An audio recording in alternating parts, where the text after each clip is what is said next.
viewer, here we will use the pattern stamp. That's the pattern stamp we can use here. We can decrease its size, increase as well. We will select the different colors of it.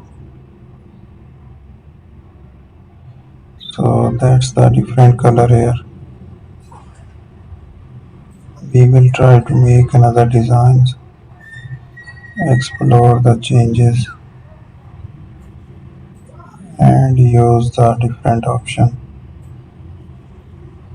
with it. I will find it a design there. Thank you for watching my video.